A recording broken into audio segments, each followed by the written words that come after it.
Eu hoje quero comentar essa análise dos sonhos que já venho fazendo na obra de Machado de Assis. Um conto que ele fez no final do século XIX, chamado Um Sonho e Outro Sonho.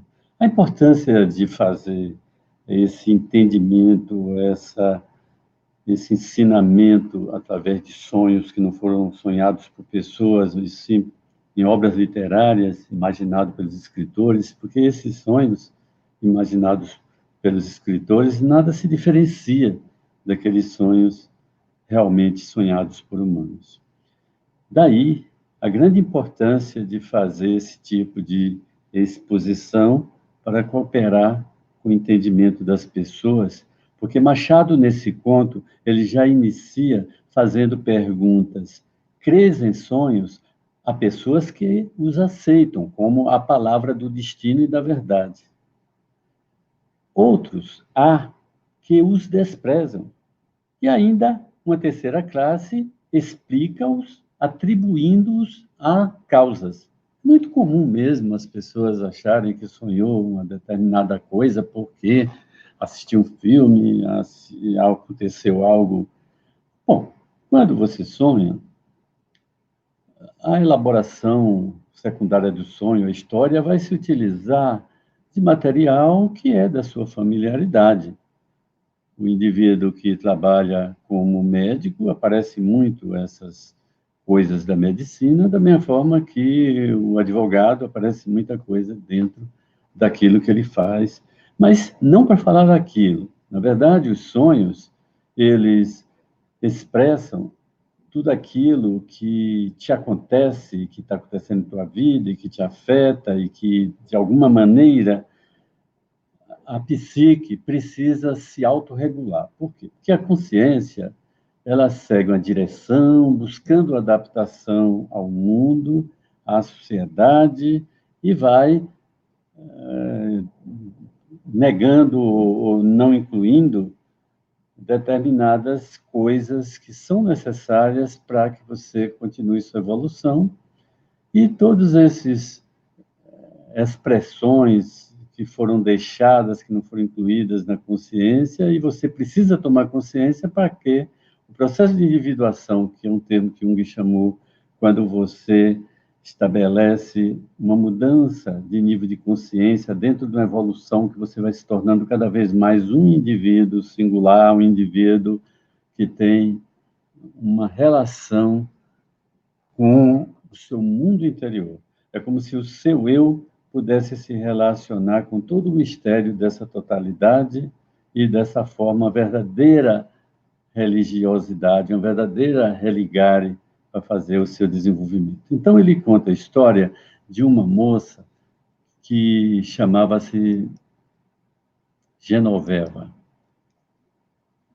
Ela era uma viúva aos 24 anos, uma viúva rica, bonita, há 3 anos viúva, e muitos pretendentes, e ela tinha feito promessas de nunca mais se casar, uma vez que o seu marido foi assim de grande importância para ela, e ela, de certa forma, prometeu a si mesmo e às demais pessoas que as arrodeiam, que os arrodeiam, de que não iria mais casar.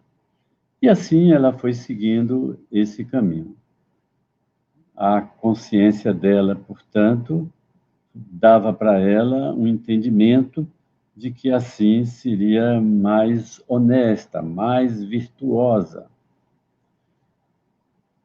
Ora, isso nós chamamos de complexo quando a consciência está organizada de uma forma unilateral, direcionando para um determinado caminho e desprezando outros caminhos que sejam importantes para o desenvolvimento do indivíduo.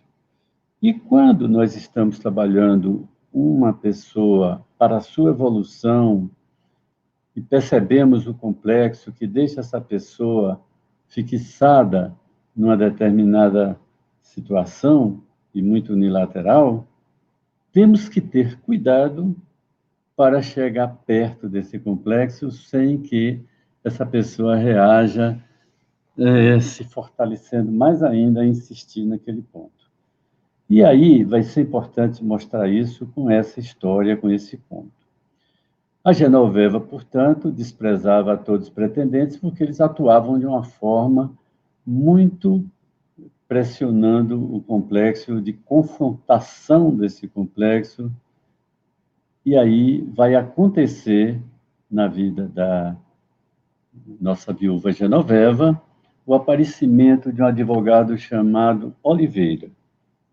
Esse advogado faz um serviço para a mãe dela e, interessado na Genoveva, mas sem dizer, sem mostrar, ele dispensa os serviços, alegando que foi um serviço simples, e vai construindo uma amizade, porque a mãe dele se torna amiga da mãe de Genoveva, e ele vai se aproximando e tendo chances de conversar com Genoveva, mostrando-se uma pessoa que não está interessado nela, ele não mostra a verdadeira intenção.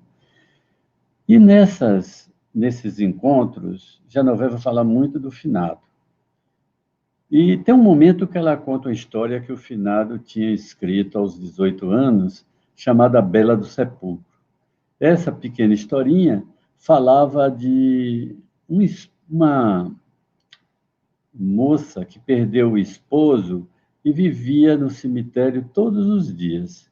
Por outro lado, um rapaz também que havia perdido a noiva, também à tarde sempre aparecia nesse cemitério ao lado desse sepulcro.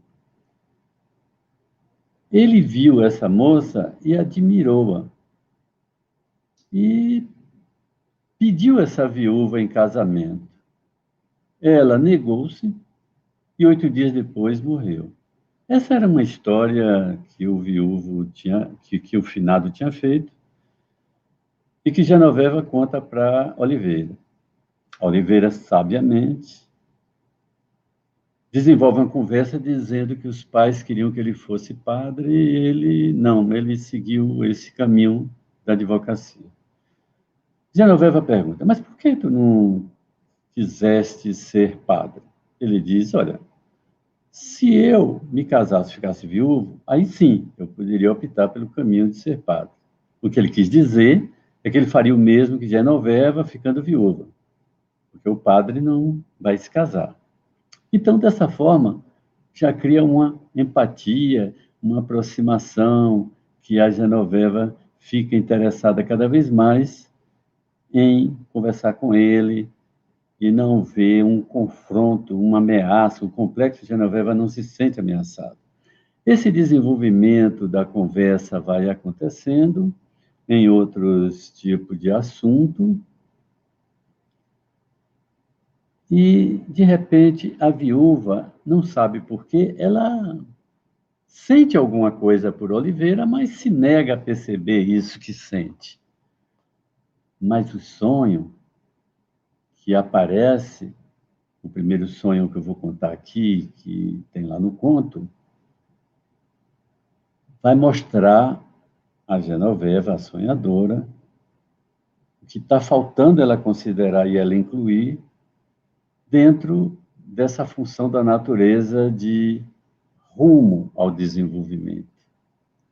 Então ela sonha o seguinte: aparece o finado vestido de preto, do jeito que se enterrou. Ele pôs-lhe a mão na cabeça, e o lugar não era sala nem rua, não tinha contornos definidos, como nos sonhos. Ele aparece com a cara pálida, os olhos vivos, mas as mãos pálidas também, e uma tristeza de morte. Vira-se para Genoveva e diz: para que me perturbas a vida da morte? Aí ela: como assim? Tu esqueceste de mim, Genoveva. Eu? Tu amas a outro. Genoveva negou com a mão. Nem ousas falar, observou o defunto. Aí Genoveva: não, não, eu não amo o outro. O defunto: ainda mais me ama? ainda me ama, Genoveva? E ela disse, oh, ainda, exclamou, apesar de morto, esquecido dos homens, hóspede dos vermes, sim, juras? Juro. E o finado estendeu-lhe as mãos, pegou nas dela e depois, enlaçando-a pela cintura, vai dançando uma valsa rápida, lúgubre, ela giros muito loucos, ela se sentindo mal com aquilo, não podia fitar nada e o espaço já não era mais um espaço de rua nem praça, ia se alargando e um ambiente totalmente estéril, uma planície, e de repente a mão do defunto, uma mão fria na boca de Genoveva, lhe dizia, juras ainda? E ela, juro, respondeu Genoveva. Nhonrou, assim era o apelido que ela chamava ele, pegou-lhe pela cintura e começou a valsar, mesmo com essas vertigens que ela sentia, continuou, e o horizonte se estreitou ainda mais. Aí o defunto trepou ao caixão, meteu-se nele e fechou. Antes de fechado, Genoveva viu a mão do defunto que lhe dizia adeus. Aí ela solta um grito e acorda. Então vamos entender o seguinte: quando o terapeuta analisa um sonho, ele se pergunta: esse sonho está compensando que atitude da consciência do sonhador? E dessa forma, faz algumas perguntas ao sonhador, procurando esclarecer, e vai começar a entender que Genoveva, nesse sonho, está se dando conta que ama outro homem. Mas tem na psique dela a representação da imagem desse homem como se fosse um recorte da psique fantasiado com a imagem do finado, do jeito que foi enterrado, para falar para ela que ela está esquecida dele, ao mesmo tempo que ela está amando outro homem. E ela dizendo que não, não com a consciência nesse diálogo, né?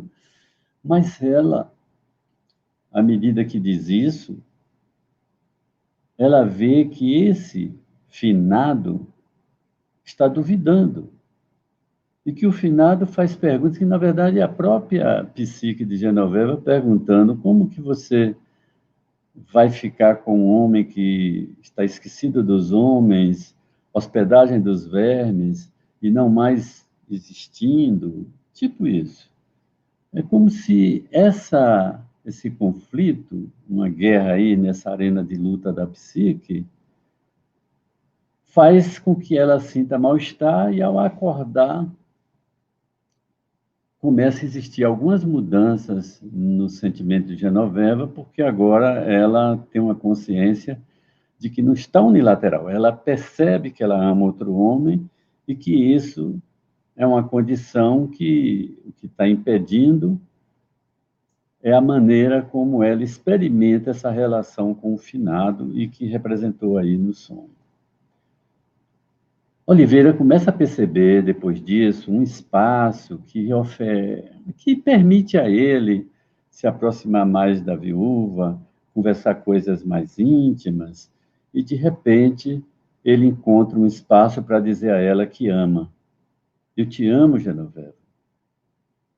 E ela nada diz, mas de noite ela tem um segundo sonho.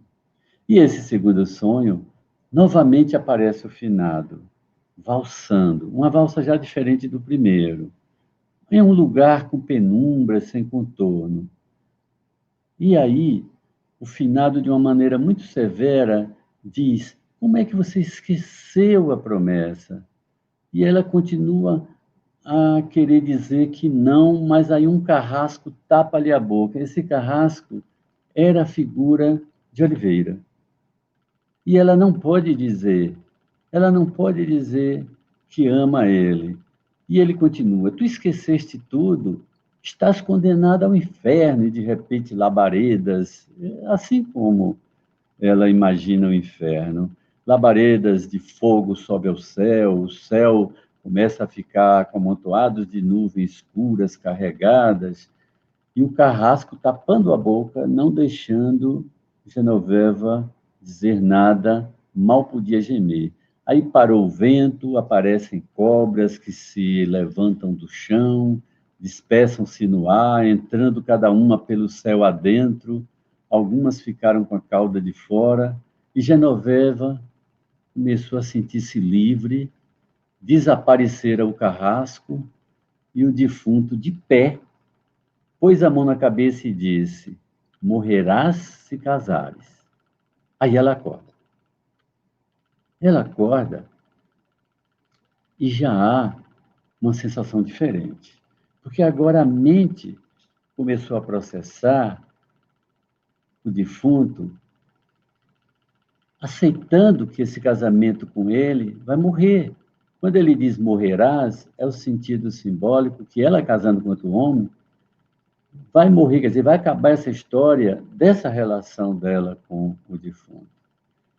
E como ela aprendeu na cultura lá do final do século XIX, o inferno dessa forma, com as labaredas, e toda essa questão de serpentes, tudo aquilo que era entendido como o mal, como a traição, e etc. Então, dessa maneira, o sonho fez com que Genoveva pudesse aprender que ela precisava não seguir, ela precisava seguir a vida, senão ela ia parar em um lugar estéril para viver sem nenhum sentido, como mostrar ao sonho, aquele lugar que não parecia levar a lugar algum, era um lugar que não tinha nada para nascer, um lugar miserável. E foi dessa forma que ela casou e não morreu. Então, eu gostaria de convidar vocês a entrar no site do Instituto Junguiano da Bahia e observar os cursos de pós-graduação, de especialização, validado pelo MEC, que te permite estudar com profundidade a psicologia de Jung e trabalhar com isso. Então, o site é encontrado com muita facilidade no processo www.jba.com.br. Espero que vocês tenham gostado. Obrigado.